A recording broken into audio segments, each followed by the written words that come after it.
وفيما تنفقون العشر يا فتى جرهم، على الحجيج أم على أنفسكم أم على السلاح؟ رفع عمرو رأسه في شمم، ثم أشار بيديه إلى جبال الحجون التي تقع على أطراف بكة من جهة الشرق، وقال: سل الناس من الحجوم إلى الصفا عما جادت به أيادي جرهم عليهم. ضحك عمرو بن لحي ضحكة أطاحت بهيبة ابن الحارس وأشعلت غيظه، ثم قال مخاطبا الجموع من بني إسماعيل والحجيج: انظروا يا أهل بكة، ينفقون قرابين البيت على الحجيج، ثم يقولون هذا ما جادت به يد جرهم على أهل بكة. ثم صرخ في غضب هادر أرهب القلوب: الجود بما تملك يا ابن الحارس وليس بأموال المؤمنين. صمت الجميع، فللحقيقة سطوع مثل الشمس يؤذي عيون المتعامين عنها. رأيت غضبا يكسو وجوه بعض الجموع المتجمهرة، ونكسوا أصابا رؤوس البعض. عجبا لأمر هذا الرجل، استطاع بغير سيف ولا رمح أن يصيب غريمه في مقتل. بات جليا أن معركة الكلام خاسرة، ومع ذلك غمغم عمرو بن الحارس بكلمات لا معنى لها كي يوقف نزيف كرامته، فقال: قل ما شئت، فلن ينكر عزنا إلا جاحد. ثم أنشد في صوت عال كي يسمعه الجميع: ملكنا فعززنا فأعظم بملكنا، فليس لحي غيرنا ثم فاخر. وكأنما أعطى بأبياته الفرصة لعمرو بن لحي كي يجهز عليه، فألقى ابن لحي بسهمه الأخير قائلا بصوت فاق صوت عمرو بن لحي علوا: أيها الناس، ما جئناكم كي نفاخر بملك أو نمن عليكم بعز، فلا عز إلا لرب هذا البيت. هذه تجارتنا قد أتينا بها إليكم، لا نقول هذا لنا وهذا لله، بل هي كلها لله. لن يبقى جائع ولا معتر في بكة ولا من حولها، فمن أراد طعاما أطعمناه، ومن أراد كسوة كسيناه، والفضل لكم ولا منا إلا لله. ثم هتف في رجاله: أنيخوا الدواب، فهنا سيكون حي خزاعة بإذن الله. وانطلقت الحناجر الجائعة تهتف لعمرو بن لحي بالحمد والشكر، وحين أناخ دبته انطلق الناس إليه يقبلون رأسه ويده، بينما سحب عمرو بن الحارس رجاله يظللهم الوجوم، وقد أدركوا أن الأيام المقبلة ستكون حبلى بالغدر بعد أن لقحها عمرو بن لحي بالمكر. الورقة 42. مرت الشهور واقتربت أيام الحج في شهر برق الذي تبرك فيه الإبل القادمة من كل فج عميق لتحل معها بركات الحجيج على البلدة التي تهوي إليها الأفئدة. رأيت أصنافا من البشر لم أرها من قبل، واستمعت إلى لهجات شتى لم أفهم معظمها، وعلمت أن بطون العرب من ولد إسماعيل أكثر من أن تحصى، ومع ذلك كان الجميع يطوفون حول بيت واحد، ويلهجون بنداء واحد، ويستترون برداء واحد، ويصعدون إلى جبل واحد. الوحدانية في تلك البقعة كانت هي الشيء الأقدس والأكثر تمييزا. لم يخرق ناموس الوحدانية في ذلك العام شيء سوى الوفادة، فمن قام على وفادة الحجيج في هذا العام كانتا قبيلتين بدلا من قبيلة واحدة. امتدت خيام خزاعة من نهاية المروة وحتى جبل قيقعان، وفيها كان الطعام يعد لإطعام الحجيج. وامتدت خيام جرهم من الصفا وحتى بئر زمزم، ومنها كان الماء يخرج لسقاية زوار البيت. رغم انشغالي بصنع الصناديق أحيانا، وانشغالي بالبيع بدلا من ليس في السوق أحيانا أخرى، لم أمنع نفسي من قبسات من النور في تلك الأيام. رافقت الشيخ عابر وليس في مواضع شتى حول البيت، كانوا يطلقون على كل واحد منها اسم المشعر، يستحضرون فيها مشاعر تضافرت كأغصان شجرة ملتفة، مزجت بين رحمات تجلت في الماضي ورحمات ترتجي في الحاضر. هنا هرولت الجارية هاجر أم إسماعيل بين الصفا والمروة، تبحث عن الماء لوليدها، تسعى رغم انقطاع الأمل، فيتفجر الماء لسعيها، وكأنما ليعلمهم الرب أن السعي معقود على الرجاء. وهناك انتصر أبونا إبرام على همسات اليأس ووسوسات التثبيط. رجم الشيطان الذي رآه أو استشعره لا أدري، ولكنه انتصر عليه ولم يتسنى له عزم. وبين هنا وهناك كان ذلك الجبل الذي يقفون فوقه يعترفون بذنوبهم ويرجون رحمة ربهم، يتحدثون إليه لا يفصل بينهم وبين أبواب السماء حجاب. أما آخر الأيام فكان أعظمها وأجودها. قدمت القرابين إحياء لذكرى فداء أبيهم إسماعيل. امتلأ حرم البيت والأحياء المحيطة به بلحوم القرابين ودمائها. رأيت الأحباش وعبدة الأوثان يأتون من الجنوب ومن بطون الجبال، يرجون أن ينالوا من تلك اللحوم، فلم يردهم أحد. لم يسأل أحد عن جنسه أو قبيلته أو إيمانه، والحق أنني لم أرى مثل هذا العطاء غير المشروط في برية سين. فهنا تتنزل الرحمات بلا شرط ولا انتقاء. وتنافست جرهم وخزاعة في الذبائح. ذبح عمرو بن الحارث في ذلك اليوم 50 رأس بعير، فرد عليه عمرو بن لحي بذبح 100 رأس، فضلا عن عشرات الذبائح التي قدمتها باقي القبائل قربانا للبيت. المنافسة بين الأغنياء تعود بالنفع على الفقراء دائما، حتى ولو كانت رياء. كنت أجلس أنا وليس والشيخ عابر في خيمة ضمن مخيم أقيم في وادي بين جبل عرفة وبيت الرب، يستريح به الحجيج بعد يوم عرفة. أعد الطهاة لحم جزور فطعمنا منه، وطعمه الفقراء أيضا. ابتسم ليس وقال: أراك أديت مناسكنا كاملة يا شمعون، وكأنك على ملة أبينا إبراهيم. لم أتردد في الإجابة، فقلت في غير تردد: أنا على ملة أبينا إبرام يا ليس. وظني أنه ما من دعوة تدعو إلى الخير وتدعو إلى عبادة الرب الواحد إلا وهي على دعوة أبينا إبرام. رفع ليس حاجبيه مندهشا، بينما انتبه الشيخ عاور لكلماتي فقال في حبور: بارك الرب فيك يا شمعون، أصبت كبد الحقيقة، فإنما هي مشكاة واحدة يقتبس منها الكل نوره. قلت وقد أمسكت بطرف الخيط من تشبيه الشيخ عابر: كنت أنظر إلى النور من قبل من خلال ثقب ضيق يا شيخ عابر، أما الآن فالنور يملأ قلبي وبصري.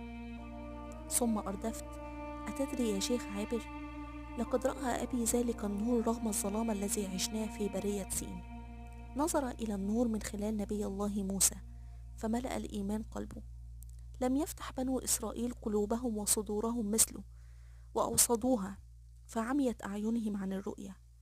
لو كانوا مثل أبي لكان نور الرب قد ملأ برية سين مثلما يملأ برية فاران الآن.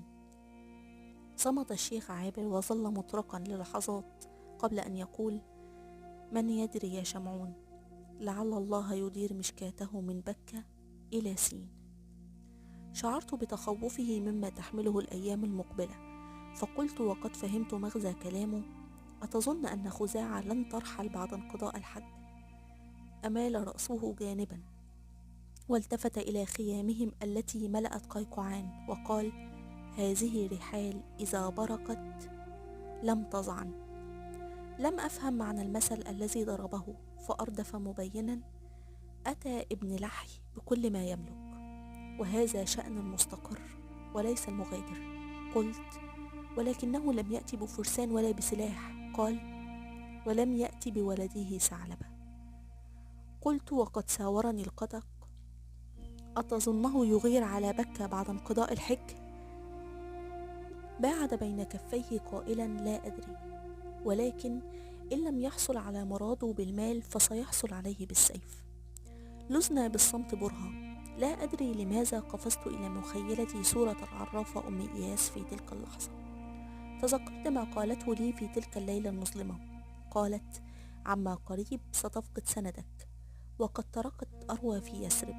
ثم قالت: إذا وقع الخطب هناك فانجو بأهلك. فماذا كانت تقصد بالخطب؟ أهي تلك الحرب أم أمر آخر؟ أم أن الأمر لا يعدو ترهات صادفها واقع يسهل استشرافه؟ انقضت أيام الحج وقفلت رواحل الحجيج عائدة إلى أوطانها. أدركت وضعا لم أره من قبل، ورأيت حالة بين الناس لم أرها في حياتي في يوم من الأيام. حالة من الرضا والشعور بالربح، فقد ربح الجميع. ربح الناسك، وربح التاجر، وربح الفقير، وربح السادة والأشراف. ربما الوحيد الذي طالته الخسارة كان عمرو بن الحارث الجرهمي. لم يخسر مالا، فما أوتيه من قرابين وهدايا لأجل البيت يفوق قدرة صوامعه على تخزينها، ولكنه خسر مكانه بعد أن بدا جليا أن عمرو بن لحي قد زلزل بوجوده وعطائه مكانة جرهم في الوفادة. فرغت بكة من ضجيجها وزحامها، وذهبت سحابة الإيمان التي ظللت البيت مع أنفاس البسطاء الذين جاءوا شعثا غبرا من كل فج عميق، ولم يبقى بها إلا سادة العرب الذين اجتمعوا كي يضعوا حدا للصراع الدائر على ولاية البيت. جميل أن يكون من بين السادة من يدعو إلى الحكمة ويهتم لأمر الوحدة، ولكن الخوف من أن تشتري الأنفس بالمال، أو أن تمتطي المصلحة جواد الحكمة فتوجهه كيفما تشاء.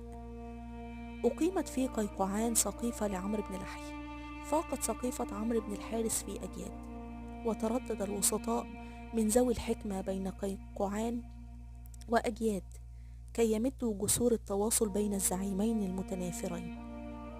وكان من بين الوسطاء الشيخ عابر والغوث سيد قبيلة طيء. حين رأيت الغوث تذكرت صدره العاري المتهدل في حمام الحجر، وبحثت عيناي عن رفيقه المنمق زبيد فوجدته وقد بدا أكثر نحولا، وإن حافظت عيناه على بريق المكر فيهما. أستطيع أن أخمن لماذا وافقت كرهم على الغوث وسيطا رغم ما بينه وبين قبيلة خزاعة من مصاهرة وعهد. فحديث الغوث الذي استمعت إليه في حمام الكح كان يشي ببغضه لعمرو بن لحي رغم القرابة بينهما. اقترح الغوث أن تعود خزاعة إلى ديارها، وأن تأتي بتجارتها كل عام على أن تعفى من العشر عن دخول بكة. كان واضحا أنه يحمل رسالة عمرو بن الحارث التي لقنها له. قال عمرو بن لحي مؤنبا: وكأن غضبة خزاعة كانت لمال أو تجارة يا سيد قبيلة طيء. قال الغوث في جدية باطنها التهكم وإن لم يبدي على وجهه شيء: وفيما الغضب إذن يا سيد خزاعة؟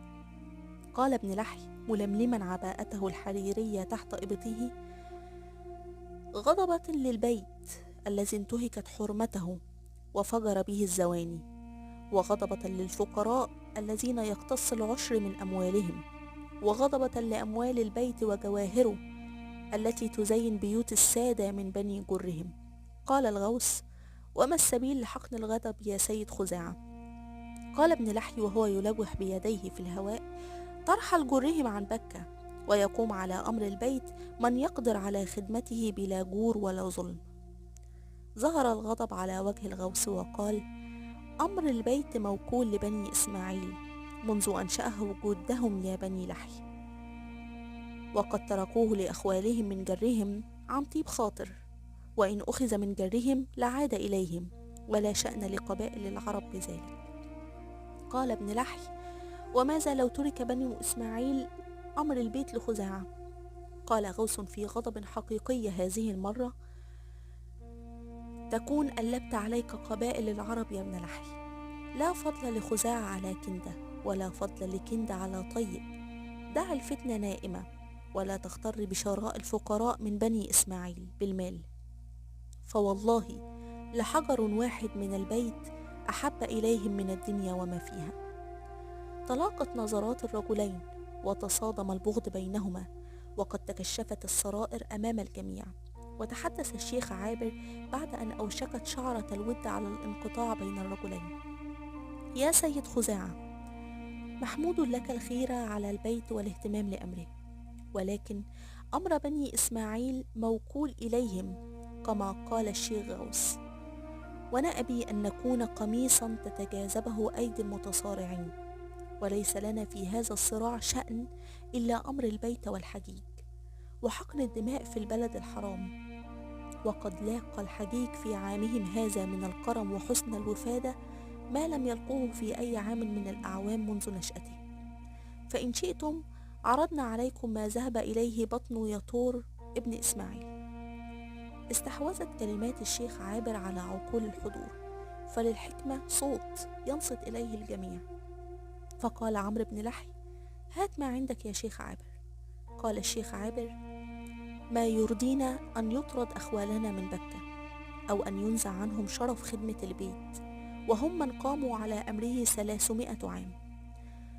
وإن كنا نلوم عليهم الظلم في فرض العشور على الناس، فإني والله أرى أن يقسم أمر البيت إلى 3 أقسام، فتكون الوفادة وإطعام الحجيج لخزاعة، والسقاية لجرهم. أما الهدايا والقرابين فيقوم عليها خلف من سادة قبائل العرب ومعهم بنو إسماعيل، فينفقون الأموال في أوجه الحق التي فرضها الرب علينا. لمعت عيني ابن لحي وكأنما راقه الرأي، وهدأت غضبة الغوص، ولكن صوت الحمق جاء هذه المرة من الشيخ دومة الذي كان يحضر الجلسة نائبا عن جرهم، فقال: نترك بيت أبينا إسماعيل لقبائل العرب تتشارك فيه أبتاه؟ قال الشيخ عابر دون أن يلتفت تجاهه: البيت بيت الرب وليس بيت إسماعيل، ويتشارك فيه كل من آمن بالرب. قال دومة حانقا: لا تتسع بكة لخزاعة وجرهم، إما جرهم أو خزاعة. قال زبيد رفيق الغوث الذي كان يراقب الحديث بعيني ثعبان طيلة الجلسة دون مشاركة: صدقت يا شيخ دومة، وإن شئت يا سيد غوث قدمت الرأي.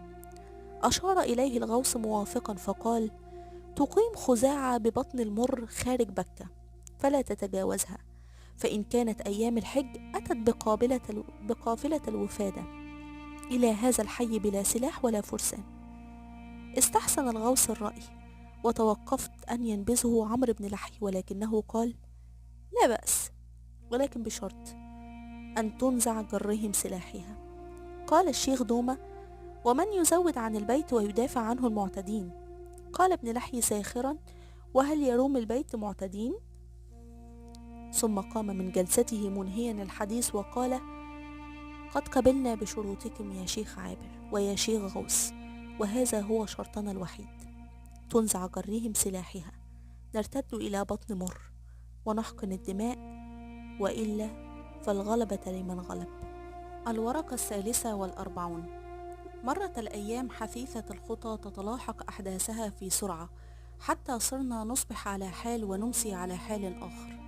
لم يقبل عمرو بن الحارث في بادئ الأمر بشرط خزاعة، ولكنه أذعن في نهايته بالقبول على أن ينفذ في موسم الحج المقبل.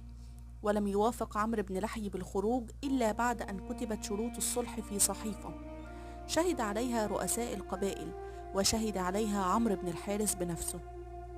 وبعد أن جرى الصلح استعدت القبائل للرحيل عن بكة، وودع الغوث سيد قبيلة طيء الشيخ عابر في منزله، وقال له: بارك الله فيك يا أبا نابت، حقنت دماء العرب وحفظت للبيت هيبته وشرفه. قبله الشيخ عابر في كتفه وقال: الشكر لك يا سيد طيء، لولاك لتمادت خزاعة في غيبها. قال الغوث وهو يهز رأسه: أرجو أن يصدق ابن لحي في عهده. قال الشيخ عابر: نسأل الله له ولنا السلامة. الشيخ دومة كان يؤكد أن ما حدث خيانة، وأن دعس قد فعلها باتفاق مع خزاعة كي تتخذها ذريعة لنقض الصلح بعد أن قفل الحج من بكة وغادرها حلفاء جرهم. لم يهتم الحاضرون بصراخ الشيخ دومة ولا بالأعذار التي يسوقها، اهتموا بأمر واحد: ألا تقع حرب في بكة تأتي على الأخضر واليابس، والحل أن تترك جرهم ولاية البيت كاملة لخزاعة. وانساب هذا الرأي كالماء بين الشقوق حتى غمر الجميع، وجعل جرهم تبدو وحدها كجزيرة منعزلة لا يقف عليها إلا عمرو بن الحارث وبجواره الشيخ دومة. وحمل الرجال ما وصلوا إليه من رأي إلى عمرو بن لحي، وصعدوا به إلى سفينته في القيقوعين. ارتقى الرجل على ذل الرجال الذين جاءوا إليه محملين بالخوف والرجاء، فقال في كبر وصلف: الولاية لنا شاءت جرهم أم أبت. قال بعضهم في خنوع: جئنا إليك لنحقن الدماء ونربأ الصدع، وكلنا أبناء عمومة يا سيد خزاعة. ازداد في صلفه أكثر فقال: بل سبق السيف وأهدرت الدماء يا أهل بكة، لا مقام لجرهم في بكة أو ما حولها من القرى. قال أحدهم بين الاستعطاف والاستنكار: يغادرون بكة وهم سدنة البيت وأخوال بني إسماعيل. قال في غضب أرعبهم: البيت بيت العرب وما كان أولياءه، وحق هذا البيت لو بقى منهم أحدا في بكة لأهدرت دمه ولأبحت ماله ونساءه، ولأجعلن العرب تتحدث عما فعلته خزاعة بجرهم. ثم أردف متوعدا: اسمعوا وعوا يا بني قيدار وبني ياطور، ما أتينا لننزع عنكم شرفكم ولا لنخرجكم من مساكنكم، ولكن قوتلنا في حرم البيت وأحرقت ديارنا، فلئن ناصرتم ظالما فأنتم على ظلمه ولا تتبوأوا باسمه، ولئن لازمتم مساكنكم حفظنا لكم فضلكم وما نال من مكانتكم أحد. ثم قال في حسم منهيا النقاش: وغدا تعلم خزاعة ما يجاوروها حول البيت ومن يرحل عنه. وعاد الوسطاء إلى عمرو بن الحارث منكس الرأس عاجز النطق، استشاط دوما غضبا، وبهت عمرو بن الحارث حينما رأى التخاذل في عيون أنصاره من بني إسماعيل، فلم تفلح كلمات دوما المؤججة للعصبية وحقوق الخؤولة في رفع الرؤوس المنكسة وإظهار بريق أمل في العيون التي ملأها التخاذل. بات واضحا أن أنصار الأمس قد تراجعوا، وأن جرهم قد فقدت داعميها من السادة والبسطاء على السواء، وكأنما حق على عمرو بن الحارث أن يجني ثمار ما زرعه آباءه من قبل. وحينما سألوه عما ينتوي فعله قال: كتب على جرهم أن تزود عن البيت كافره وفاجره، ولئن تخطفتني جوارح الجبال ونهشتني سباع الصحراء ما تركت ملكا ملكنيه الله، وما خنت عهدا قطعه آبائي وأجدادي، فوالله لتعلمن خزاعة أن بالعرب رجالا صدقوا وعدهم، وأن الشرف أحب إليهم من الدنيا وما فيها. ثم هتف على حراسه قائلا: يا حراس، نادوا في الناس بالحرب، وليتأهب الفرسان بالسلاح، وليلجأ الرعاة إلى الجبال، وليلزم من يخشى الحرب بيته، فإنا والله نحمي البيت بصدورنا ونجير الضعيف فينا. وعند الظهيرة رأيت المنادي يتصور جدران البيت ثم يقف على سطحه، قبل أن يمسك بوقا ذكرني ببوق بني إسرائيل نفخ فيه ثلاثا ثم قال كلمة واحدة كررها أيضا ثلاثا: الحرب الحرب الحرب. وحملت الأيام التالية في رحمها نظر شر، وتأهب الناس لميلاد حرب كبرى قد تغير مجرى تاريخ البيت لقرون قادمة. الكثير من الناس لم يكن يعنيهم أمر المتحاربين قدر ما كانت تعنيهم حياتهم التي قد تحترق في أنون المعركة. نزع البسطاء أعمدة أخبيتهم وحملوا أغطيتها من الصوف والوبر، ثم صعدوا بها إلى أعالي الجبال يدفعون أمامهم أغناما هي كل ما يملكون من حطام الدنيا. احتمى أكثرهم بجبل الرحمة، فقد وقر في قلوبهم أن أذى لن يطولهم فوق الجبل المقدس. تحصنت ببيوت الأشراف في أجياد وأبي قبيس بالحجارة والمتاريس، ولجأ بنو إسماعيل إلى منازلهم في البطحاء، فخلا الوادي إلا من البيت الذي صار مهجورا لا يشرف عليه إلا تمثالان قبيحان على هيئة بشر. جاءت الأنباء أن عمرو بن لحي قد التقى بولده ثعلبة في بطن مر، وأن حلفاءهم من القبائل قد انضموا إليهم، وأنهم في الطريق إلى بكة. ومما أثار الخوف بين الناس في بكة ما تردد من أن ابن لحي كان يحمل العرافة طريفة على هودج في مقدمة الصفوف، فلا يقطع واديا ولا ينزل منزلا إلا بأمرها، وطريفة عرافة يخشى الناس سحرها وصدق نبوءتها. دونا عن باقي أحياء بني إسماعيل كان حي ياطور في البطحاء يعج بالجدل والانقسام. لم يفلح الشيخ دوما في جمع الناس للحرب معه، لم يثق فيه الناس، وعيره بعضهم بعقوقه لوالده الذي انقطعت الصلة بينهما منذ حادثة سقيفة عمرو بن الحارث. شعر دوما باليأس والحزن والغضب. أيضا ذهب إلى والده مرتديا زي الحرب. حين طرق الباب كنا أنا وليس بالداخل، دخل منكس الرأس ووقف أمام والده وقال: خذلني قومي يا أبتاه، أشاح الشيخ عابر بوجهه بعيدا فقال دوما منكسرا: أريدك أن تنصرني. قال الشيخ عابر في غضب ضعضته شفتيه على انكسار ولده: أنصرك على غدرك؟ ظننتك أحمق عضوبا غضوبا، ولكني أراك الآن خائنا للعهد غادرا. لم يدفع عن نفسه اتهاما، بل قال وكأنه يلقي بأمنية تمناها ولم تتحقق: لو نجح دعس لقضينا على شر خزاعة. قال أبوه: بل اقضي على الشر بداخلك أولا. أعمامك غضبك عن رؤية الخير من الشر، ووثقت في قاطع طريق. أتظن أنك كنت قادر على شرائه بالمال؟ من يبيع نفسه بالمال يبحث دائما عن من يدفع أكثر، وها هو قد باع نفسه وباعك ابن لحي. ثم أردف مؤنبا: تخون العهد يا ابن عابر، وتريد أن تسفك الدماء الآمنة في الأشهر الحرم؟ قال دوما مدافعا: كنت أدافع عن البيت وعن ملك أبينا إسماعيل وعن ملك أخوالي. صرخ الشيخ عابر غاضبا: وما كان إسماعيل ملكا، وما كانت سقاية البيت ملكا. ثم قال ناصحا: اذهب يا بني فقل لصاحبك أن يترك أمر البيت وليحقن دماء قومه. قال دوما معاندا: وتعيرنا العرب ما حيينا؟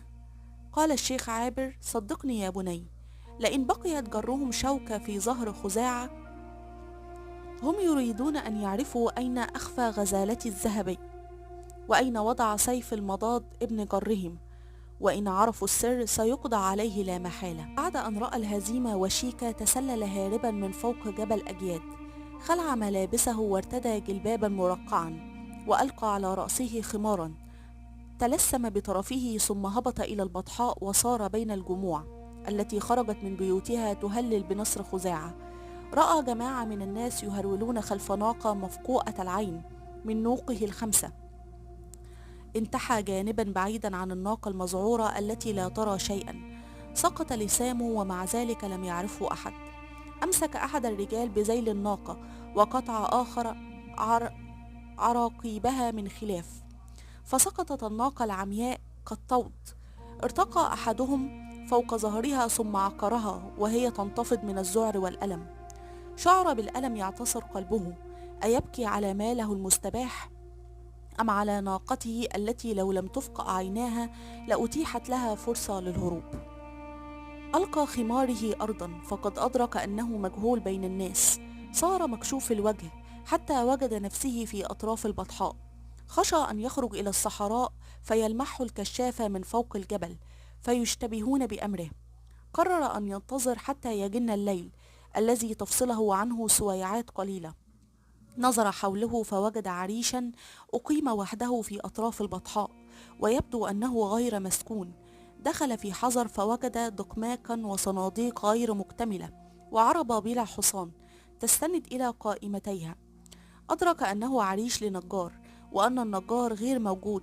اختبأ في العريش جامعا ركبتيه إلى صدره ويده تتحسس جرحا غير نافذ في جانبه.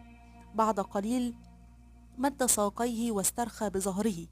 اطمأن للسكون من حوله فأغمض عينيه وانتظر مجيء الليل، ولكن الليل حين زاره وجده نائما، فأرخى عليه سكونه وتركه، فلم يفق إلا في الصباح حين دخلت أنا عليه العريش.